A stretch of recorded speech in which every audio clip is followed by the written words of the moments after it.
Hello நண்பர்களே, வணக்கம். வாழ்க்கை என்பது தீர்வு தேடல். தீர்க்க முடியாத துன்பம் என்று உலகத்தில் ஒன்றுமே கிடையாது. ஆனால் தீர்வுக்கான வழி தெரியாமல் தான் பலரும் இங்கு தவிக்கிறார்கள். இந்த வாக்கியத்தின் ஒரு அடிப்படை சிந்தனையே மனித வாழ்க்கையின் மைய உண்மையை சுட்டிக்காட்டுகிறது. வாழ்க்கையில் உள்ள எந்த சிக்கலும் நிரந்தரமல்ல. அதை தீர்க்கும் வழிகள் இருக்கின்றன.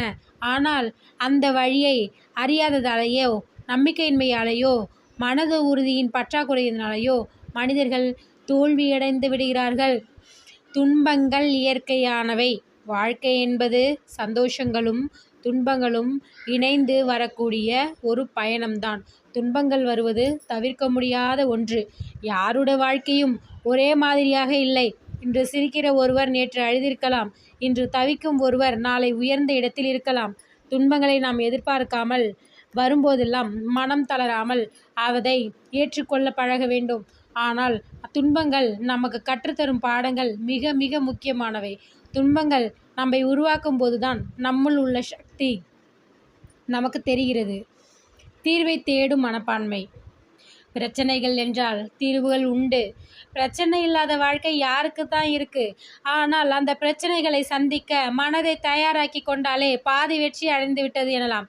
எந்த பிரச்சனையும் தொடக்கத்தில் பெரியதாக தான் தெரியும். ஆனால் அதை விரிவாக சிந்தித்து பார்த்தால் தீர்வு தெரியும். சிக்கலுக்கு அடியில் போய் கேள்விகள் கேட்க வேண்டும். ஏன் இது நடந்தது? என்ன தவறு நடந்திருக்கு? இதை எப்படி சரி செய்யலாம்? பிரச்சனையின் ஒரு பகுதி ஆகாதீர்கள், தீர்வின் ஒரு பகுதியாகுங்கள். மன உறுதி மற்றும் நம்பிக்கை. துன்பங்களை வெல்ல வேண்டுமென்றால் நம்பிக்கையும் மன உறுதியும் அவசியம். மனம் தளர்ந்து விட்டால் நம்மால் எதுவும் செய்ய முடியாது.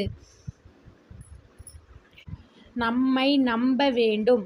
எதிர்ப்புகளும் தோல்விகளும் வந்தால் கூட அதை சந்திக்க முடியும் என்ற நம்பிக்கை வேண்டும். மனதை வெல்வதுதான் உண்மையான வெற்றி. வழி தெரியாமையால் தவிப்பது. பிரச்சனைக்கு தீர்வுகள் இருக்கின்றன. ஆனால் அந்த வழிகளை அறியாமல் அல்லது யாரும் வழிகாட்டாமல் தவிக்கிறார்கள். சில நேரங்களில் ஒரே பாதையில் மீண்டும் மீண்டும் தவறுகின்றோம். புதிய கண்ணோட்டம் தேவைப்படுகிறது. மற்றவர்கள் அனுபவத்திலிருந்து கற்றுக்கொள்ள வேண்டும். புத்தகங்கள், பேச்சுகள், ஆலோசனைகள் எல்லாம் வழிகாட்டியாக இருக்கின்றன. வழி தெரியாத இருளில் ஒளி தேடுவதுதான் மனித வாழ்க்கையின் பயணம். உதவிக்கரம் தேவை.